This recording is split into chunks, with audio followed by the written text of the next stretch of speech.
What's up, Foundation? I'm back again with part four. With part four, y'all. I hope y'all enjoyed part one, two, and three. Man, y'all hit that like button, man. Hit that subscribe if you're not a member of the Foundation. I'm gonna jump right into it.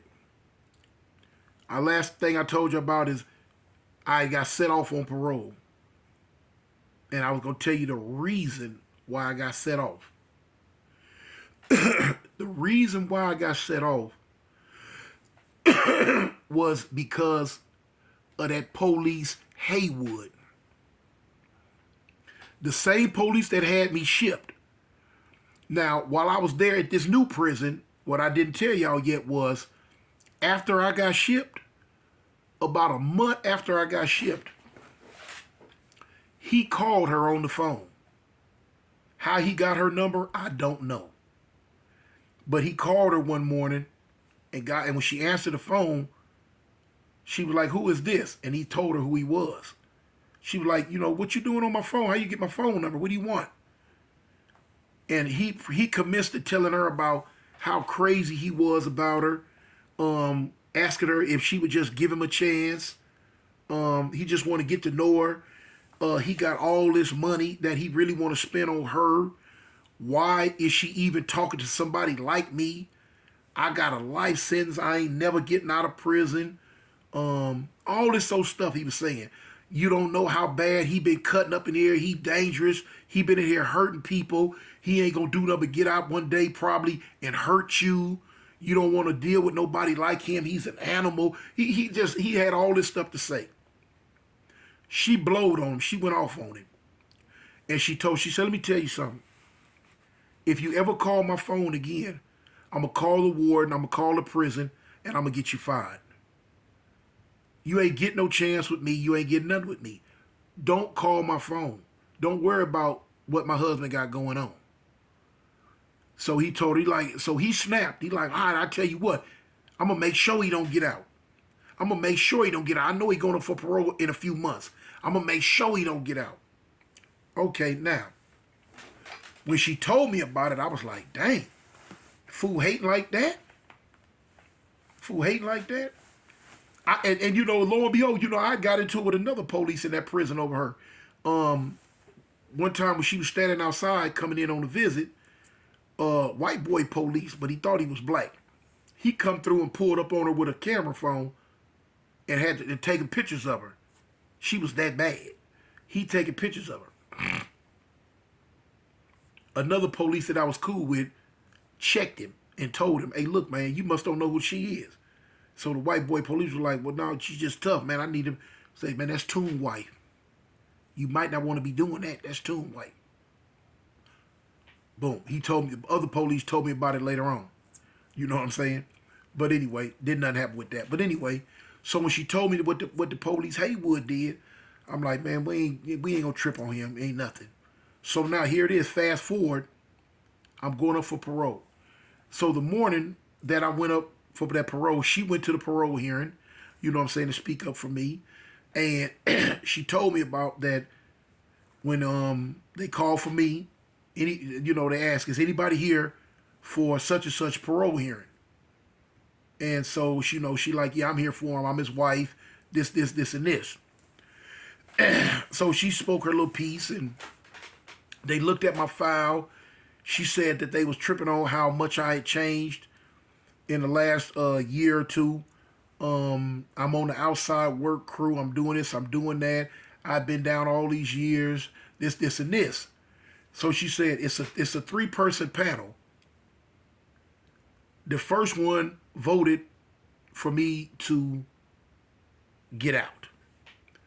Before the second and the third person could vote, because the majority wins, before the second and the third person could say they vote, at the last second, a lady walks in.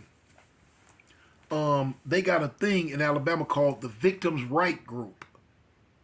They are the people that, because you can protest the person going up for parole, you can protest it. The Victims' Right Group can get in your business and come protest you on behalf of the victims. And that's what happened with me. She said this lady walked in, old white lady walked in, said, excuse me, I'm from the victims' right group, and I'm here to protest Mr. Such and Such.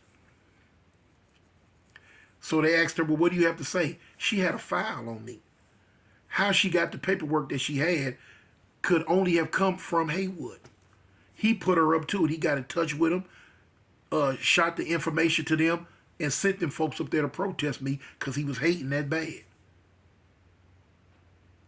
And they protested me. And my wife said that they went from getting ready. She said all three of them that she could tell was getting ready to vote to let me go. But after the lady spoke up and said what she said, they shut down like, no. So my wife said she went to crying and she went off and said this and that. And so they told her, well, look, miss, look, we going to set him off 3 years. Instead of 5, we just going to set him off 3. That's a good number, y'all. Instead of 5, we just going to set him off 3. Y'all see it? Fired. Anyway, she was hurt. She was crushed. She was crushed. That hating police went that far to mess me off. So she told me about it on the phone. She told me about it on the phone. And my question to her was, how she feel about this? And the next thing that came out her mouth was, do you expect for me to wait a whole nother 3 years? She didn't realize that she flatlined me with that one statement because it spoke to me in so many different volumes. It spoke to me in so many different volumes. Do you expect for me to wait another 3 years? The only thing that resonated in my ear was, I can't do it no more. I'm tired. I love you, but I gotta go. And remember, I told y'all, I told her, if I missed this parole, she was gone. Because I started seeing the tiredness. You know? She had ran for me from 2006 all the way to 2010. I'm talking about ran like Seattle Sloop, like Seabiscuit, like a prize racehorse. Didn't have nothing bad to say. She did her thug thistle for me. But she got tired. And especially when I got shipped way out to another prison, that made it real hard for her to, communicate with me with no phone and nothing. That tiredness was exacerbated by that. And when she asked me that, you know what I told her? I said no. I said no. I don't expect for you to wait another 3 years. I don't expect it. I say, listen, I'm in there for the crime that I did, and these white folks gonna drag my life out for as long as they possibly can drag it out. And I'm not gonna let them drag your life with it. I'm not gonna let them drag your life with it. I got to do my time. You have to live your life. And I'm not gonna hinder you. So she crying, she whimpering, you know what I'm saying? And she like, I just don't know what to do. I just don't know what to do. I say, you know what to do. You know what to do. The cold part about it, the next day was Friday. I found out later on, I found out that when the next day, Friday came, that same police called her and woke her up and told her, when she answered the phone, she said that he said, ha, ha, ha. I told you he wasn't going to get out of prison. Now how you like that? Click, and hung the phone up in her face. That's what he did. The very next day, called her and did that. I didn't find that out till way later on. But anyway. So, okay. When she hung that phone up that Thursday, I did not talk to her never again for many, many a moons. Many, many a moons. I didn't attempt to call her, and she never wrote me. What was there to talk about?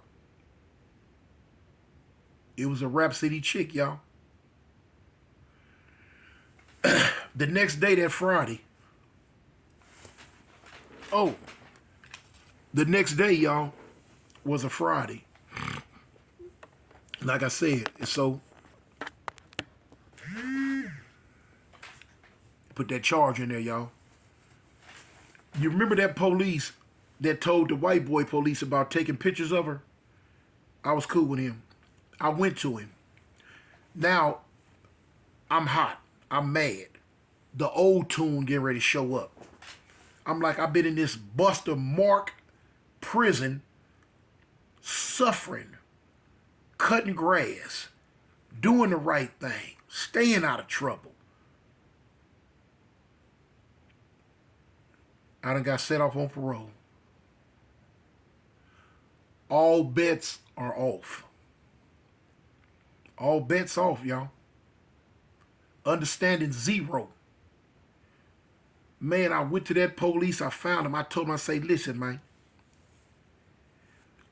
I said, y'all got 24 hours to get me out this prison, or I'm going to give you the worst gang problem you ever had in y'all history of this prison being open. Get me away from here, man. I'm finna set it off. He tell me, hold on, Toon. Wait a minute. Wait a minute, don't do nothing. He said, matter of fact, come on, walk with me. I walk with him. I walk with him. He talking to me, and I'm telling him, I said, man, I've been sitting there suffering for all these months, going through this mess, and they set me off. I said, okay. He walked me up to the front office, and he told me, wait right here. I waited by the back of the gym. He went on in. He stayed in there about 30 minutes. Then he came out. He said, come on, let's walk. I walked with him. He said to him, listen, they gonna ship you, man. He said, don't do nothing stupid. Don't start nothing. Don't do nothing stupid. He said, they gonna get you out of here. He said, just be cool. I said, okay. He said, give it a few days, man. Give it a little time. They gonna get rid of you. I said, okay. I said, I'm gonna believe you. That was Friday. Remember, I got set off Thursday. The very next day, Friday, I'm in their grill. So now he told me this Friday. Saturday came, Sunday came, Monday, oh, I was out of there. I was on transfer. They got rid of me. They shot me to another prison that was like right down the road. Well, I say road, but it was because it's a road, a long road, street. Anyway, down there, called Ventress. Okay. Ventress was somewhat like the Easterland, but it was a little bit different, a little bit looser. They had cell phones. They had all type of stuff. Okay. So now when I got to Ventress, it was on lockdown. The police had just killed the dude. Okay. So, I got there after about a week or so, we come off lockdown.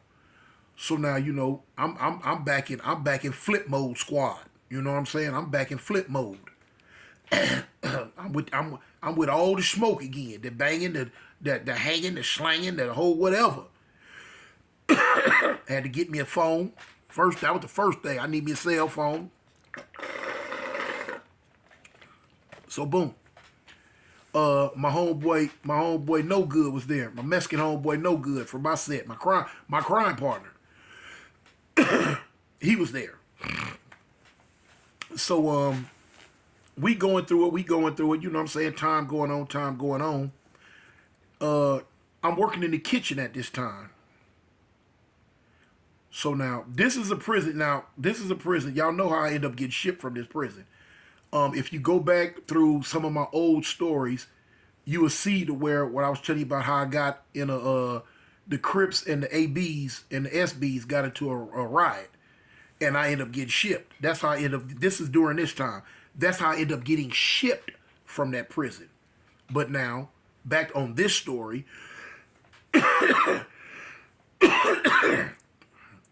before the ride took place, I'm working in the kitchen, and I get a summons to the I think I get a summons up front. No, I get a summons to the captain's office. I go to the captain's office, and they give me some paperwork. If I can remember it right, I'm trying to make sure it stay all in order. Give me some paperwork, whatever, that I was supposed to sign. They were divorce papers. Wow, I'm like, I looked at them. Wow, you know? But I signed them, no problem. I signed them because I'm not finna hold nobody in a marriage or in a relationship that they don't want to be in. If you want out, do your thing, baby girl. It's over with, it's out. I signed them with the quickness.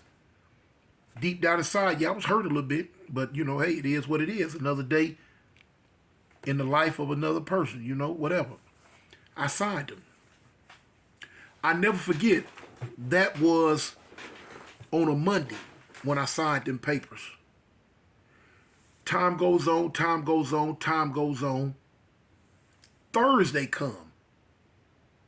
Tuesday, Wednesday, Thursday. They call me up front. And let me make sure, when they call me up front, they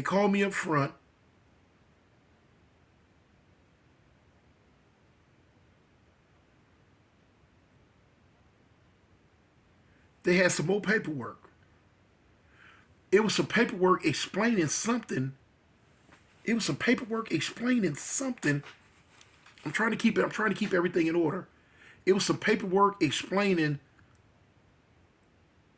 something about the divorce proceeding.